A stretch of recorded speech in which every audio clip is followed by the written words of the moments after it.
Bem, meus amigos, em primeiro lugar eu gostaria de desejar a todos vocês um feliz ano novo e um 2025 de muita prosperidade e saúde, que é o que importa, e o resto a gente acaba por conquistar sozinho. No vídeo de hoje eu venho trazer para vocês uma denúncia gravíssima e uma abertura de olhos que o Ciro Gomes publicou nas redes sociais falando sobre a real situação do atual governo, coisa que é negado pelo próprio governo, pelos seus simpatizantes e amigos e pela mídia nojenta comprada, principalmente as malabaristas argumentativas, como a Daniela Lima, a Miriam Leitão e alguns outros comentaristas ali que não dá nem para ser chamado de jornalista. E o Ciro Gomes gravou um vídeo onde trouxe ali uma explicação bem importante e bem interessante sobre como está o Brasil, como está a saúde financeira do Brasil. Porque o líder do governo no Congresso, por exemplo, na Câmara, o Lindbergh Farias, ele sempre fala muito e posta muito nas redes sociais dele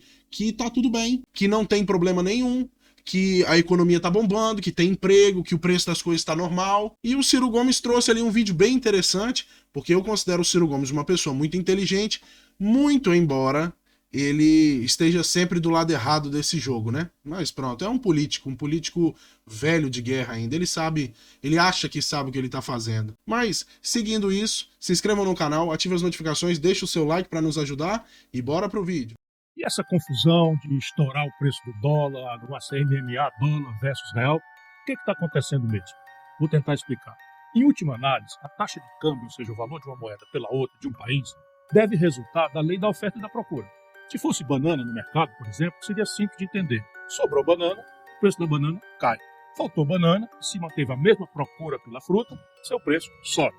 Como tudo nesse modelo econômico tosco que nos foi imposto, sem nenhuma discussão, muito menos nenhum rigor técnico, numa madrugada de janeiro de 1999, assim que a fraude garantiu a reeleição de Fernando Henrique Cardoso, e a fraude foi justamente na taxa de câmbio, o modelo de câmbio flutuante foi implantado no Brasil.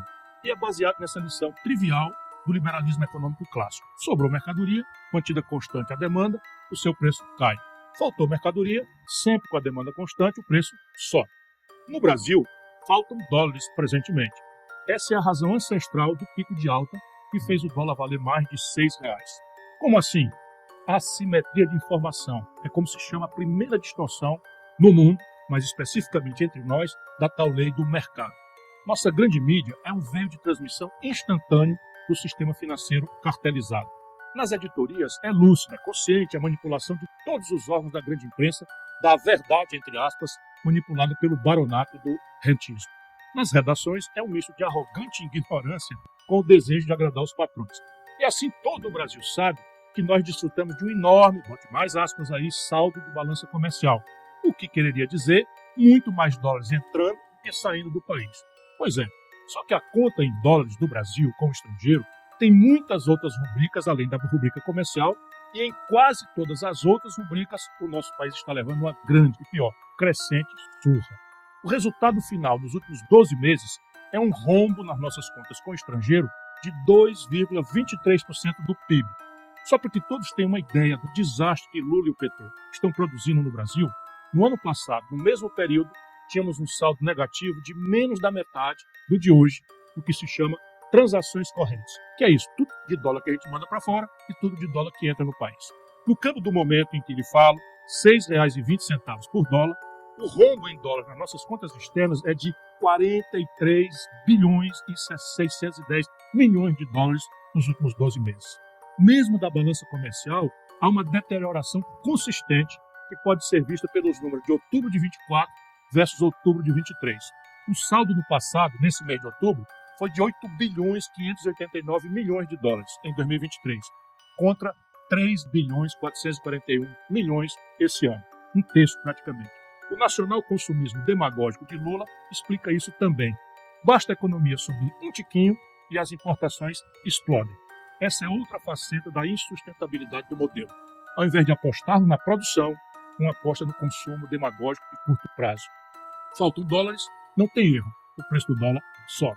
Essa é a primeira razão de estarmos vivendo este filme velho, repaginado pela grande mídia como se fosse novo. É no máximo um remake piorado de mau gosto do que nós já vimos acontecer em 1999 com Fernando Henrique Cardoso e em 2015 com a incrível Dilma. Minha dúvida, que está se dissipando rapidamente, é se Lula vai pagar o preço de sua irresponsabilidade ou se vai conseguir empurrar o problema com a barriga para o início do próximo governo. FHC enterrou o PSDB. Dilma foi ao impeachment, inclusive com a discreta torcida de Lula, e deu no Bolsonaro. Mas não é só essa a causa. Infelizmente, a partir dessa base de fato já descrita, há outras camadas que concorrem para a mais violenta desvalorização do real nos últimos tempos. E para o fato, escondido pela grande mídia, de que nossa moeda nacional é a que mais se desvalorizou no mundo inteiro nesse ano findante de 2024. Sim, o real foi a moeda que mais se desvalorizou em todo o mundo, eliminando completamente a mentira publicada de que a política monetária norte-americana estaria entre as causas da perda de valor em mais de um quarto de nossa moeda. Mais de um quarto. Quem recebeu o equivalente a cada $100 no começo desse ano está encarando agora o fim de ano com o valor recebendo equivalente a meros $75. Não aconteceu nada nem remotamente parecido no mundo em que a população foi empobrecida em 25% em apenas um ano. No ano de 2024, enquanto se distraiu o povo com firulas, o governo Lula viu voarem do país, sem fazer nada menos do que 56 bilhões 210 milhões de dólares, somente entre janeiro e outubro, 10 meses. Esse é disparado o maior volume de fuga de capitais estrangeiros pela via financeira, desde que se mede essa estatística no longínquo ano de 1982. Essa newsletter advertiu várias vezes para o fenômeno. Comparei com a migração das aves, as aves do norte rumo ao sul, quando chega o inverno, para elas fugirem do que os seus instintos sabem ser uma temperatura mortal para elas. Ninguém quer ouvir, mas parte dessa fuga tem como causa a impunidade da enorme fraude das lojas americanas. Fraude essa que causou enormes prejuízos a muitos aplicadores, inclusive pequenos aplicadores, nos Estados Unidos principalmente. Como é que se explica para o estrangeiro que se promoveu uma fraude superior a 43 bilhões de reais e até hoje ninguém grande foi punido? Como fazer do Brasil um mercado interessante e minimamente seguro para investidores com esse enorme escândalo impune? Não é o único fato que desabona nosso pífio mercado de capitais, mas é muito representativo da picaretagem geral que domina nossas instituições. E, finalmente, a alegada questão fiscal. Sim, ela é um aspecto muito grave de nosso provável colapso econômico. A data e o contexto com que foi deflagrado o notório ataque especulativo contra o real, entretanto, não deixam dúvida quanto à atuação em cartel do sistema financeiro brasileiro e de seus sócios no estrangeiro. O que é chocante e vergonhoso é o banqueiro de Lula, o novo presidente do Banco Central, Galípolo, negar explicitamente esta evidência. A mim, nunca enganou. Quem acompanha essa newsletter já sabe da insustentabilidade do modelo econômico em vigor. Vou apenas rememorar. Não faz nenhum sentido a expressão superávit primário no Brasil. Em tese, em manuais ingênuos de economia, à luz da esculhambação brasileira, se você gastasse um pouquinho menos do que arrecada, gerando uma pequena sobra, tal superávit primário, a sua dívida se manteria em volume estável ou até diminuiria, dependendo do tamanho da sobra. Essa é a picaretagem denominada de superávit primário pela grande mídia brasileira, a serviço sujo dos seus donos entre a banqueirada. Vamos aos números. Desde que essa engenhoca foi introduzida entre nós, naquela madrugada de 1999, nem um único ano, leio os meus lábios, nem um único ano o superávit obtido foi suficiente para pagar sequer os juros da nossa dívida. Nesse ano de responsabilidade criminosa de Lula e sua banda, deixa eu renovar os números. Até novembro último, o Brasil contabilizou na dívida pública 869 bilhões e 300 milhões de reais, apenas no ano da graça de 2024. Isso equivale a monstruosos 7,49% do nosso PIB, que é um ano inteiro de produção de todo mundo no Brasil, e nos coloca sem rival como o país do mundo que mais paga juros. Como estamos em déficit primário, ainda que pequeno, entre aspas, frente a esses números assustadores, essa montanha de juros vai toda para a dívida pública. Quando o Lula assume prometendo picanha e cerveja para todo mundo, a dívida tinha levado 500 anos para alcançar 7 trilhões de reais. Em apenas 2 anos de irresponsabilidade, a dívida já está em 9 trilhões e 300 bilhões de reais. Subiu 2 trilhões de reais em apenas 2 anos. Ora, ninguém precisa ser economista para entender o que acontece com um devedor que aumenta sua dívida tão velozmente. Os agiotas apertam os prazos, encarecem os custos, ou seja, sobem os juros, e colocam o olho na porta de saída, enquanto acabam de esfolar o devedor. Essa é a explicação derradeira para a oportunidade do ataque especulativo que estamos todos vendo, menos reacionário Lula e o seu novo banqueiro Galípolo. No curto prazo, compra dólar, é a tal porta de saída.